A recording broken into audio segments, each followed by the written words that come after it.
मिली हमारी खोई हुई बहन बचपन की। महाराज अनिरुद्ध आचार्य जी के सत्संग में अक्सर अनेक प्रकार के लोग अपनी समस्याओं और जीवन की उलझनों का समाधान पाने आते हैं। महाराज जी अपनी बातों से ही नहीं, अपने अनुभवों से भी श्रोताओं को गहरी समझ देते हैं, जिसमें उनके हास्य, करुणा और ज्ञान का अद्भुत संगम देखने को मिलता है। इस घटना का वृतांत इस प्रकार है। एक दिन महाराज अनिरुद्ध आचार्य जी का भव्य सत्संग कार्यक्रम चल रहा था। इस सत्संग में हर उम्र और वर्ग के लोग शामिल थे। सत्संग का माहौल भक्तिमय था, जहां भक्तजन महाराज जी के वचनों को ध्यान पूर्वक सुनने और उनसे प्रेरणा लेने के लिए एकत्रित हुए थे। महाराज जी अपने विशेष अंदाज में लोगों को उपदेश दे रहे थे और बीच बीच में कुछ प्रश्न भी ले रहे थे। जैसे ही प्रश्नोत्तरी का समय आया, लोग अपनी अपनी बारी का इंतजार करने लगे। इसी दौरान एक महिला अपनी 2 नातिनों के साथ सामने आई। महिला ने सिर झुकाकर महाराज जी को प्रणाम किया।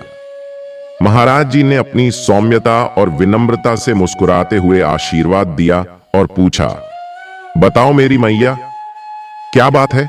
महिला ने धीरे धीरे कहा, महाराज जी, यह मेरी नातिन है। इसे एक आदत लग गई है। यह घर में छोटी मोटी चोरी करती है। कभी मेरे बैग से पैसे निकाल लेती है, कभी मंदिर में रखे हुए दान के पैसों में से कुछ उठा लेती है और फिर उन पैसों को स्कूल में अपने साथियों में बांट देती है। यह सुनकर वहां बैठे लोग थोड़े अचंभित हो गए, लेकिन महाराज जी का चेहरा स्थिर और मुस्कुराते हुए ही रहा। उन्होंने बच्ची की ओर स्नेहपूर्वक देखा और उसे आशीर्वाद देते हुए पूछा, बेटा, तुम ऐसा क्यों करती हो? बच्ची ने निसंकोच अपनी नानी की शिकायत करते हुए बताया, महाराज जी, मेरी नानी बहुत कंजूस हैं।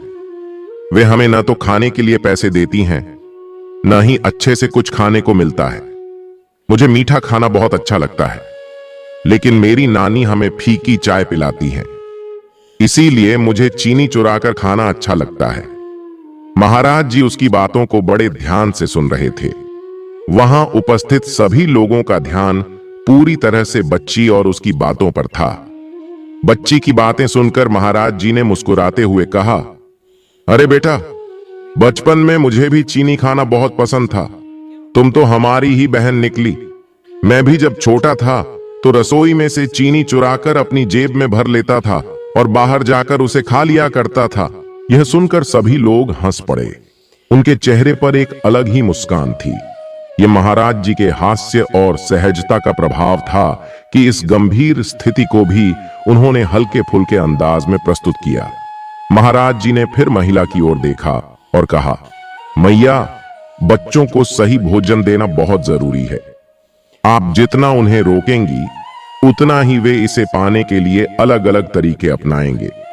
आप ही सोचिए, अगर बच्चों की पसंद का खाना घर में ही मिल जाए तो उन्हें चोरी करने की क्या जरूरत होगी? महिला थोड़ा झिझकी और फिर बोली, महाराज जी, मैं सच में इन्हें सब कुछ देने का प्रयास करती हूं, लेकिन मुझे शुगर की समस्या है, इसलिए मैं फीकी चाय पीती हूं और बच्चों को भी यही देती हूं। इस पर महाराज जी ने कहा, तो बच्चों को मीठा खाने दीजिए। यदि आप उन्हें ये छोटी छोटी खुशियां नहीं देंगी तो वे इसे अपने तरीके से पाने की कोशिश करेंगे। याद रखिए, बच्चों का मन अत्यंत कोमल होता है। थोड़ी सी भी कमी उन्हें बुरी आदतों की ओर मोड़ सकती है। बच्ची ने अपनी शिकायतें जारी रखते हुए कहा, महाराज जी, मेरे नाना तो हमें सब कुछ लाकर देते हैं। पिज्जा, बर्गर, चाउमीन सब कुछ मिलता है, लेकिन नानी उनसे लड़ाई करती हैं और हमें इन चीजों को खाने से रोकती हैं। महाराज जी यह सुनकर मुस्कुराए और फिर ठहाका लगाते हुए बोले, अच्छा मैया, तो तुम तो बड़ी कंजूस निकली। बच्चों के खाने पीने पर इतनी रोक टोक ठीक नहीं है। आज के बच्चे पुराने जमाने के बच्चों जैसे नहीं हैं। वे खुलकर जीना चाहते हैं, स्वतंत्रता चाहते हैं। आप इन्हें दबाकर नहीं रख सकती। इस पर महिला थोड़ा शर्मिंदा हुई और उसने अपनी गलती स्वीकार की। उसने महाराज जी से आग्रह किया कि वे बच्ची को समझाएं कि घर में चोरी करना ठीक नहीं है। महाराज जी ने बच्ची की ओर देखा और उसे समझाते हुए बोले, बिटिया, चोरी करना बुरी बात है, जब भी तुम्हें कुछ खाना पीना हो अपने नानी नाना से पूछ लिया करो। बिना पूछे लेना अच्छा नहीं होता। वे तुम्हारी सभी जरूरतें पूरी करेंगे। बच्ची ने महाराज जी की बात सुनकर सिर झुका लिया और अपनी नानी से माफी मांगते हुए कहा, नानी मुझे माफ कर दो, अब मैं ऐसा नहीं करूंगी। महाराज जी ने महिला से कहा, मैया बच्चों को जरूरत के अनुसार भोजन देना और उनकी पसंद नापसंद का ख्याल रखना बहुत महत्वपूर्ण है। यदि आप इन्हें वह देंगे जो वे चाहते हैं तो ये संतुष्ट रहेंगे और किसी तरह की चोरी की ओर नहीं बढ़ेंगे।